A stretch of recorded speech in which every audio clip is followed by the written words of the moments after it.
Let us discuss the comparisons between reciprocating and centrifugal compressors. As a mechanical engineer, we have to understand one thing that every device may work at their level best. Whatever the device it may be, whatever the processes it may be we are using, our aim is to maximize the advantage and minimize the disadvantages, or maximizing merits and minimizing the demerits. Okay, here we are seeing comparisons between two different compressors, reciprocating compressors and centrifugal compressors. First one, vibrations are high in reciprocating compressors because there is a reciprocating parts presented inside it. As a plunger or a piston reciprocates inside the cylinder, that is why vibrations problems happen. But in the centrifugal compressor case, there is no reciprocation, only rotation. So because of that, vibrations problems are very less. And next come for this mechanical efficiency. Mechanical efficiency is low in reciprocating compressors, and in centrifugal compressors, mechanical efficiency is comparatively higher. And for reciprocating compressors, installation cost is high because we have to arrange the piston, cylinder, cross, and certain lubrication arrangements. Because of that only, installation cost is high. But for centrifugal compressors case, total setup will be available. That is why its installation cost is less. And also, there is no need of arresting the vibrations, no need of cost for the lubrication purpose. So that is why installation cost in centrifugal compressor side is less or lower.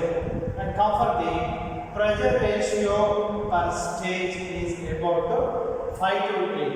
Pressure ratio about 5 to 8. Whereas in centrifugal compressors, this pressure ratio is about 3 to 4.5.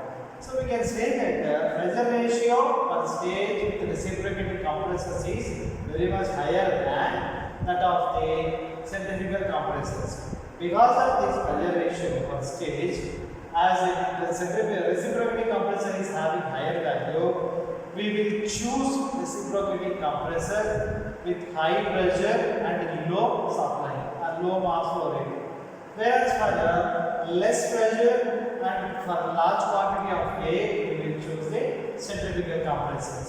And for reciprocating compressors, compression efficiency is higher with pressure ratio above 2. As the pressure ratio value are greater than 2, we can have higher compression efficiency or higher isothermal compression efficiency.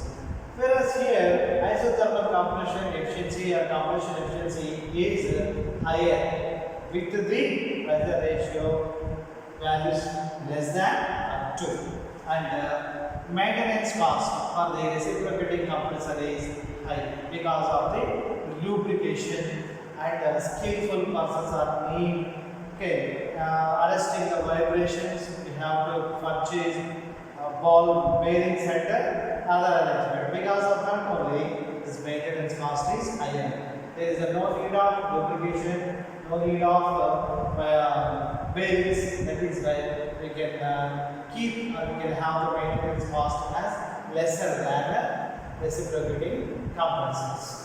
And here, let us discuss the comparisons between centrifugal and axial compressors. In centrifugal compressor, the direction of airflow is radial. That means either from circumference to center or from center to circumference, the air will flow in a radial direction. Whereas in the axial compressors, air will flow in an axial direction, that is parallel to the axis of the rotation. And second point, pressure ratio per stage is high, about 4.5 to 4.5 is to 1. And in the axial compressors, pressure ratio is about 1.2 is to 1. And compression efficiency is about 80 to 82%. Whereas on axial compressors, compression efficiency you can get 86% to 88%. And next for the frontal area. Frontal area requirement for centrifugal compressor is large, whereas axial compressor is smaller because it will have lesser flow requirement because of a lesser frontal area.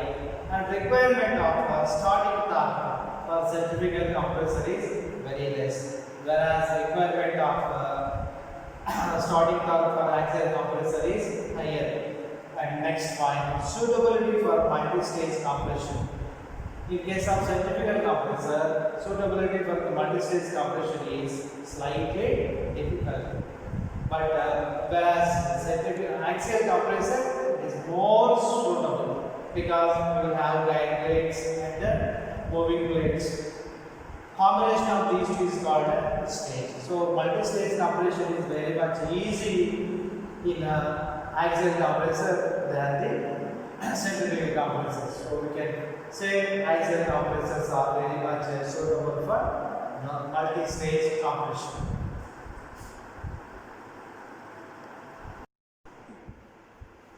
Let us discuss the working principle of vane blower.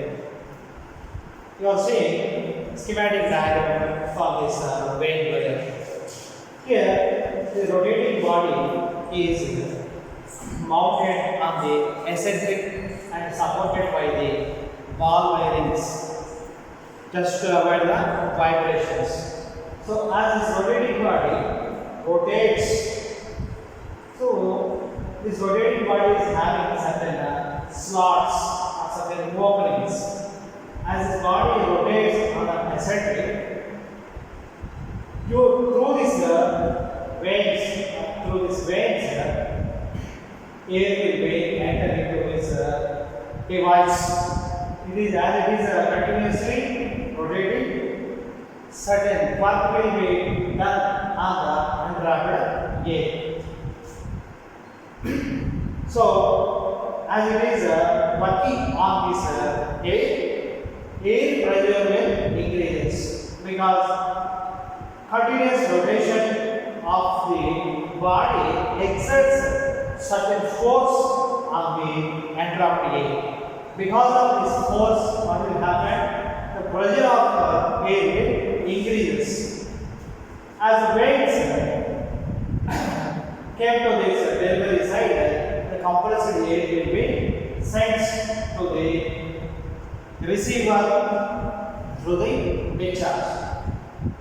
From the receiver also, already compressed air will be presented. So this compressed air will compress the upcoming compressed air. This is called irreversible compression. Because of this irreversible compression, the pressure rise will take place. So during this compression in a vane type blower, pressure may increase from atmospheric pressure P1 or inclined pressure P1 to intermediate pressure Pi, and from intermediate pressure Pi, the pressure will increase to P2 due to the irreversible compression by the already entrapped or compressed air which is coming from the receiver. If we plot the same process on the PV diagram, we can see the total value V1, intermediate value Vi, and intermediate pressure Pi, initial pressure P1, and finally delivery pressure P2. So this PV diagram indicates that at the suction time, pressure P1, atmospheric pressure or ambient pressure P1 and temperature P1, air will enter the vane type blower for compression. So from inlet condition 1 to intermediate condition I, ideal compression takes place. That is reversible adiabatic compression will take place. After this, from intermediate pressure Pi to pressure will rise or increase to P2 due to the irreversible compression which is coming from the flow from the receiver. Because of this, the pressure will increases. Intermediate pressure P(I2), final pressure P2, and the same value of P(I). If you see this advantages over the advantages of vane blower over the roots blower. The vane blower requires less work compared to roots blower for the same pressure rise. As the compression work is a negative work process, we have to always minimize the work required to achieve the required pressure rise. From this vane type blower, we will have very much lesser power than the roots blower for the same pressure rise.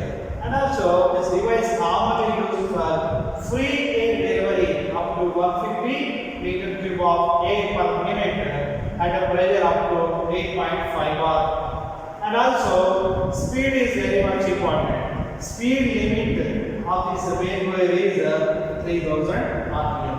So, with what is the work input required for compression of air with this vane blower is W is equal to N into R by gamma minus 1 into P1 V1 into Pi by P1 all to the power of gamma minus 1 by gamma minus 1 plus N into P2 minus Pi into Vi, where N is the number of vanes, and P1 inlet pressure, V1 inlet value, and Pi intermediate pressure, and gamma adiabatic index, and N number of vanes, P2 and Pi intermediate pressure, and final pressure rising pressure P2 minus P1 is the rising pressure due to irreversible air which is coming from the receiver.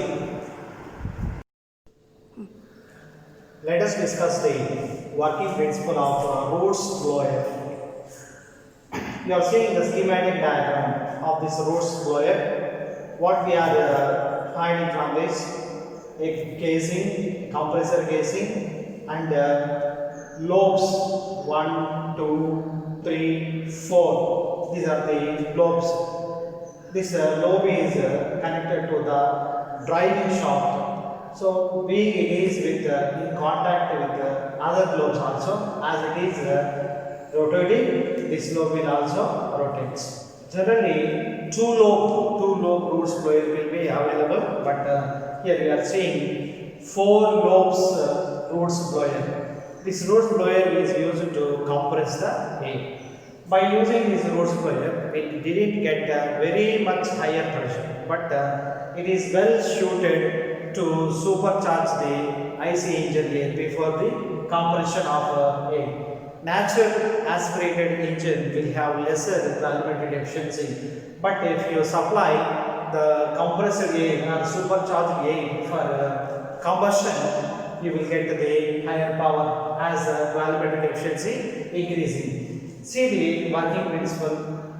So from here, air is entering into the compressor casing.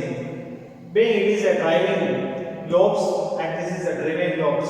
So air will be entrapped in this casing and getting compressed by the lobes as the lobes are revolving continuously.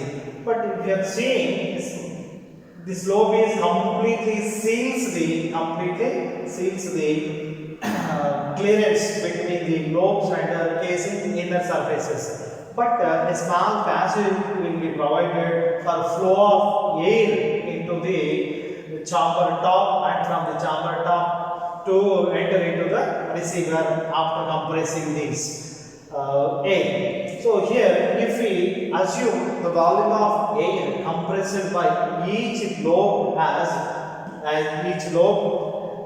V, being there is a 4 lobes total volume of air which can be compressed by using this Roots blower is 4V. So as the compression is taking places because of the continuous work doing on the air pressure will increases, and also as the pressure increases, the compressed air passes through this as lobes is driving. So this pressure, with increase in pressure, compressed air will also enter into the receiver or discharge pipe. So whence there existing a reversible back pressure rise, because already compressed air may be chance to compress the upcoming compressed air, that can be called as a irreversible compression, and irreversible compression causes the irreversible pressure rise. So after compressing the air, the compressed air will sends to the application point or to the receiver through this discharge. Let us see the PV diagram of this lobes.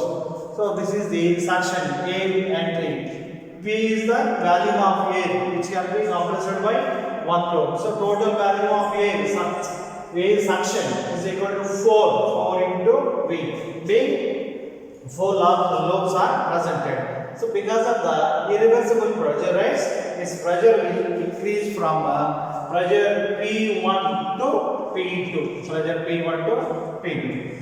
So here work done per cycle. So work done per cycle means, as per the thermodynamics principle, if system does the work on the surroundings, then that work will be called as a positive work. Contrary to that, if surroundings works on the systems, that will be called as a negative one. So here lobes, these are metallic bodies, metallic surfaces are called surroundings. So the surroundings or the lobes are doing the work on the entrapped air. So that is why we are calling it as a negative work. Compression work is the negative work, and also this work will be taken from the either electrical motor or any other prime mover, because this driving gear pulley will be attached to the electrical motor or any other prime mover shaft. So work done per cycle is equal to P2 minus P1 into V.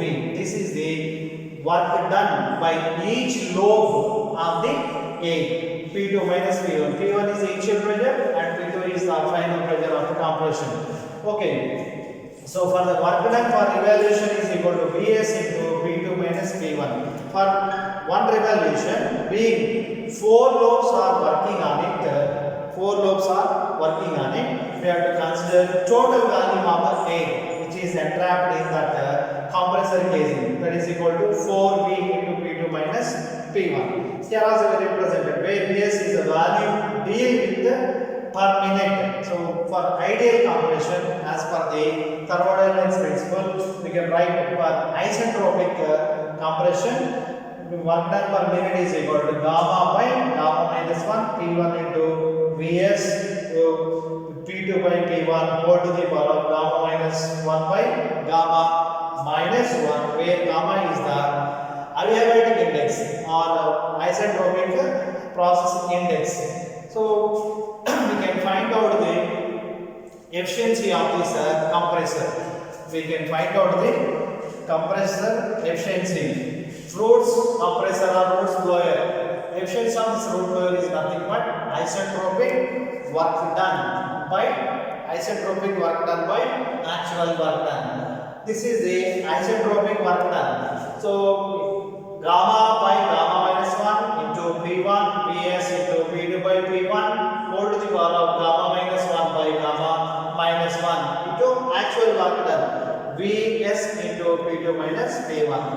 And also consider P2 by P1 into gamma minus 1 by gamma as a pressure ratio, P2 by P1, which is equal to R. So here also we are making P1 common.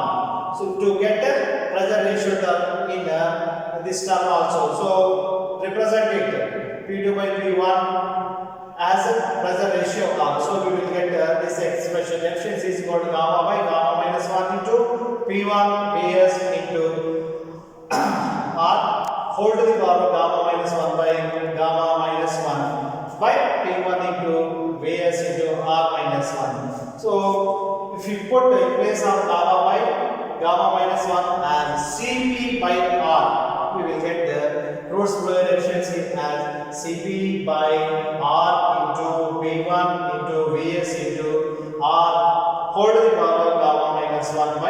gamma minus 1 into V1 to Vs gamma minus 1 by gamma. So from this expression we can, if we substitute possible values for compression ratio, and we will get the efficiency.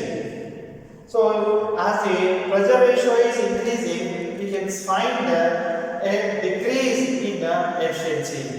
As the compression ratio is increasing, its compressor efficiency will also slightly decrease. So we cannot generate higher pressure with this Roots fluid, but we can moderately supply the compressed air for supercharging the IC engines.